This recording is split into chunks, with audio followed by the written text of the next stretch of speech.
کو یاد ہو ان سینیٹرز میں سے ایک آدمی وہ ہے جس نے وزیر داخلہ سے ملاقات کے بعد خان صاحب کے حوالے سے ٹویٹ کیا تھا. تو اگر ہم نے لابنگ کی ہوتی, ساری چیزیں کی ہوتی, تو پھر ہم یہاں پہ بھی کر سکتے تھے. تو یہ تو حکومتی بیانیے کی شکست ہوئی ہے جو یہ کہتے تھے کہ ہم انہیں لے کے آ رہے ہیں یہاں پر, یہ ہے وہ ہے, ایسا ہے ویسا ہے. تو ہماری طرف سے تو کوئی انگیجمنٹ نہیں ہوئی. تو میرا نہیں خیال کہ ہمیں اس معاملے میں کوئی نقصان پہنچا ہے, بلکہ الٹا اب تو یہ بات ثابت ہوگی کہ حکومت باقاعدہ لابنگ کرتی پھر رہی ہے, اور حکومت ترلے منتیں کر رہی ہے, اور حکومت پیر پکڑ کے بیٹھی ہوئی ہے کہ کسی طریقے سے معاملات ان کے حق میں ہو جائیں. We didn't feel anything serious in it. اچھا, یہ جو معدنیات کا بل ہے اس کے اوپر پولیٹیکل کمیٹی کے اندر کوئی حتمی یہ فیصلہ ہو گیا کہ عمران خان صاحب کی منظوری سے ہی اس کو منظور کیا جائے گا؟ جی بالکل. سب سے پہلے میں یہ سمجھتا ہوں کہ اس کو نیگیٹو لینے میں, اور اچھا میں بہت خوش ہوں honestly speaking. I talked to علی امین گنڈا پور صاحب and he was really happy as well کہ جب بل آیا, آپ کو یاد ہوگا ایک 26ویں ترمیم نامی کو بلا اس ملک کے اوپر نازل کی گئی تھی. تو جب وہ نازل کی جا رہی تھی تو جب ساری رات نیشنل اسمبلی کے ممبرز جو ووٹ دے رہے تھے انہیں کسی ایک شک کا بھی نہیں پتہ تھا, اور ان کے پاس بل کے مسودے کی کاپی بھی موجود نہیں تھی. Then you must give credit to Pakistan Tehreek Insaf کہ یہ ڈیموکریٹک کلچر ہے کہ وہاں انہوں نے کیبنٹ کے آگے یہ بل مسودہ رکھا, وہ اسمبلی کے اندر مسودہ لے کے آئے, اس کے اوپر پبلک ڈیبیٹ ہوئی, اس کے اوپر ودن پارٹی ڈیبیٹ ہوئی, اور پھر جو اکثریت کا فیصلہ تھا کہ عمران خان صاحب کی رضامندی کے ساتھ مشروع ہے, اور عمران خان کو جب تک ٹیکنیکل لوگ بریف نہیں کریں گے جا کے اس وقت تک یہ نہیں ہوگا. اور علی امین نے کلیئرلی CM KPK نے یہ اسٹیٹڈ پالیسی دی ہے in the last political committee meeting کہ جب اس کو مجھے 6 ماہ 8 ماہ جتنا بھی عرصہ ڈیلے کرنا پڑا یہ بل پاس نہیں ہوگا جب تک اس کے اوپر تمام KPK کی پارٹیز, تمام ورکرز, تمام پارلیمنٹیرینز آن بورڈ نہیں ہوں گے, اور جب تک اس کی اپروول خان صاحب نہیں دیں گے. ٹھیک ہے. اچھا, ویسے آپ کو معلوم ہے کہ یہ جو اسی حوالے سے ایک بل بلوچستان اسمبلی میں بھی پیش کیا گیا اور وہ ادھر پاس بھی کر لیا گیا گزشتہ ماہ.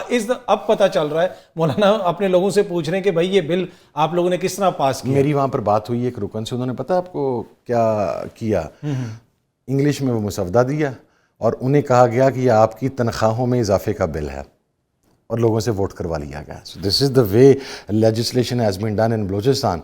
So you must appreciate. آپ یہ کہہ رہے ہیں کہ بلوچستان اسمبلی کو بتایا گیا کہ تنخواہیں بڑھ رہی ہیں. میری ایک رکن سے بات ہوئی ہے اسمبلی کے, انہوں نے یہ کہا کہ یار ہم نے تو پڑھا ہی نہیں, انہوں نے کہا تھا تنخواہوں میں اضافے کا بل ہے, اسی انہوں کلیئر کر دیتا تو وہ تو اب جا کے پتہ لگا کہ یہ تو وہ بل تھا. اچھا, ایک اور چیز جو ابھی آپ نے جنید اکبر صاحب کی گفتگو بھی سنی, اور وہ یہ کہہ رہے ہیں کہ جی بڑا سخت قسم کا ہم احتجاج کریں گے. عید کے بعد کہا جا رہا تھا کہ آپ لوگوں کی کوئی تحریک چلے گی, وہ کہیں چلتی ہوئی بنتی ہوئی نظر نہیں آ رہی. نہیں, اس کے اندر میں عرض کروں عید کے بعد سب لوگ اپنے اپنے علاقوں میں تھے, کچھ پاکستان سے باہر تھے.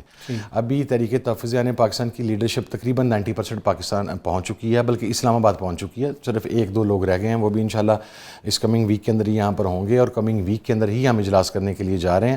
ہم نے جو روڈ میپ دینا ہے اس کے اوپر ہم ورکنگ کر چکے ہوئے ہیں, وہ محمود خان چکزئی صاحب کو ہم نے بتلا دیا ہے, ان کے ساتھ ڈسکشن بھی ہو گئی ہے. ہم کوئٹہ وزٹ کے دوران بھی اسے ڈیٹیل ڈسکس کرتے رہے. سلمان اکرم راجہ صاحب بھی تھے, موجود تھے, راجہ ناصر عباس صاحب موجود تھے, GDA کی پارٹی کے لوگوں کے ساتھ, زین شاہ صاحب کے ساتھ, مصطفیٰ نواز کھوکھر, سب کے ساتھ ڈسکس ہو گیا. 20 اپریل کو کیا کر رہے ہیں آپ لوگ, کوئی جلسہ کر رہے ہیں, کیا کر رہے ہیں؟ جی 20 اپریل کو بیسیکلی MWM کے جو راجہ ناصر عباس صاحب MWM کے انتخابات ہیں, اور اس کے اندر MWM کی نئی قیادت کا انتخاب ہونا ہے. تو MWM چاہ رہی تھی کہ ہم نے ایک پبلک ایونٹ بھی رکھنا ہے, تو مناسب یہ ہے کہ آپ پہلا موقع ہمیں دیں. تو پھر سب نے کہا کہ بالکل ٹھیک ہے. تو 20 کو وہ پبلک ایونٹ ہے, وہاں تمام جماعتوں کی لیڈرشپ بھی شامل ہوگی, اور MWM کی لیڈرشپ بھی شامل ہوگی, اور وہ تحریک تحفظ یعنی پاکستان کے پلیٹ فارم سے ہم آگے بڑھنے کے ادھر اسلام آباد کوئی اپلیکیشن وغیرہ دی, اجازت؟ جی سارا کچھ دے دیا جی, اجازت وغیرہ میرا خیال ہو جائے گی آج کل کے اندر, وہ اس کا ایشو نہیں ہے. اچھا, یہ خان صاحب سے ملاقاتوں کا جو معاملہ ہے, تاثر یہ ہے کہ جو لوگ اندر جا کے ٹھنڈی میٹھی باتیں کرتے ہیں ان کی ملاقات ہو جاتی ہے, جو لوگ باہر آ کے ٹھنڈی میٹھی باتیں کرتے ہیں ان کی بھی ملاقات ہو جاتی ہے. آپ کی ملاقات نہیں ہو رہی, بہت سارے لوگوں کی ملاقات نہیں ہو رہی ہے, اس میں خان صاحب کی بہنیں بھی شامل ہیں. کیا ایسے ہی معاملات ہیں, کوئی آپ کا کوئی آپس کا مسئلہ ہے, یہ کیا مسئلہ ہے؟ نہیں, آپس کا قطعاً کوئی مسئلہ نہیں ہے. سب سے پہلی بات تو بالکل ہم 4-5 لوگ تو پتہ نہیں رڈار پہ ہیں. سلمان اکرم راجہ صاحب ہیں, میں ہوں, عمر ایوب صاحب ہیں, راجہ ناصر عباس صاحب ہیں, ان لوگوں کو تو ملنے ہی نہیں دیا جا رہا. خان صاحب کی بہنیں ہیں, ہمیں تو 3 ماہ ہو گئے ہیں، ہر جمعرات کو ہمارا نام شامل ہوتا ہے اور ہم گیٹ کے اوپر کھڑے ہوتے ہیں. اب تو گیٹ پہ بھی نہیں جانے دیتے، اڈیالہ کی دیوار سے پہلے وہ چوکی کے اوپر ہی روک لیتے ہیں. لاسٹ تھرسڈے ایسے ہی روکا انہوں نے. تو اب گاڈ نوز کہ ایک ایشو ہے شاید کہ یہ لوگ جو بات خان صاحب کہتے ہیں ایز اٹ از اس طرح باہر آ کے بتا دیتے ہیں، یا یہ سارے ہارڈ سٹانس رکھنے والے لوگ ہیں، کچھ شاید اس قسم کے تحفظات ہیں ہم سے.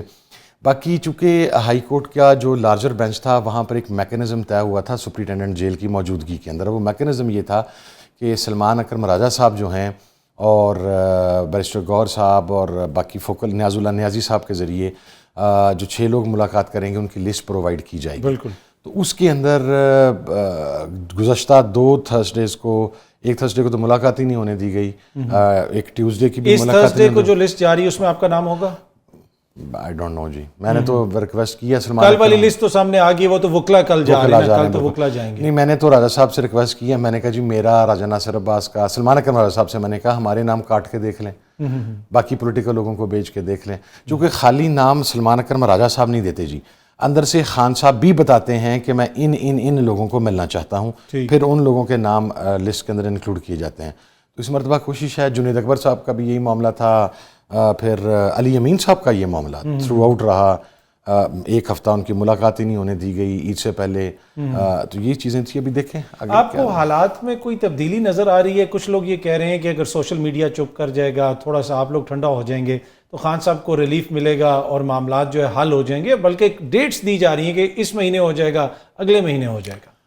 سر ہم نے ٹھنڈا ہونا، ہم کون سا آگ لگا کے بیٹھے ہوئے ہیں کہ ہمارے کپڑوں کو آگ لگی ہوئی ہے.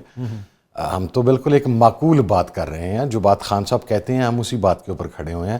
سوشل میڈیا کے ٹھنڈا ہونے کا جہاں تک تعلق ہے، میں یہ سمجھتا ہوں کہ now we all need to realise کہ it is uncontrollable. Social media کو آپ کنٹرول نہیں کر سکتے، کروڑوں لوگوں کی آواز کو آپ نہیں دبا سکتے، تو وہ تو چلے گی وہاں سے. باقی سیٹل ہوگا آپ نہیں لوگوں کی ہوگا. سیاست کی وجہ سے خان صاحب کی رہائی نہیں ہو رہی؟ نہیں، میں ایسی کو بات نہیں سمجھتا جی. میں ہاں ایک بات اوپنلی ایڈمٹ کر سکتا ہوں، وہ یہ ہے کہ شاید جو 24 کا احتجاج تھا اس کی حکمت عملی کے اندر کچھ فقدان تھا. لیکن اگین میں پھر ایک چیز کہتا ہوں کہ 2 لاکھ بندہ آ کے بیٹھ جائے گا بلو ایریا میں، ریڈ ایریا میں، سوری ریڈ زون میں آ کے بیٹھ گیا. اب جب بات ہوگی خان صاحب کو رہا کرنا ہے تو خان تو کہتا ہے میں تو عدالتوں کے بغیر آتا ہی نہیں ہوں. وہ کہتا ہے میں نے نہ ہاؤس شفٹ ہونا ہے، ہاؤس اریسٹ ہونا ہے، نہ میں نے کوئی گورنمنٹ کو ٹائم بارڈ کر کے آنا ہے کہ چلو جی میں اس گورنمنٹ کو 1.5 سال کا ٹائم دے دیتا ہوں، نہ ہی میں نے کسی کی مہربانی سے باہر آنا ہے. میں اپنے کیسز عدالتوں سے فیس کر کے جتنا بھی ٹائم لگے میں وہیں سے ضمانت لے کے اڈیالہ جیل سے ہی باہر آؤں گا. یہ ایک سٹیٹڈ پالیسی ہے عمران خان صاحب کی.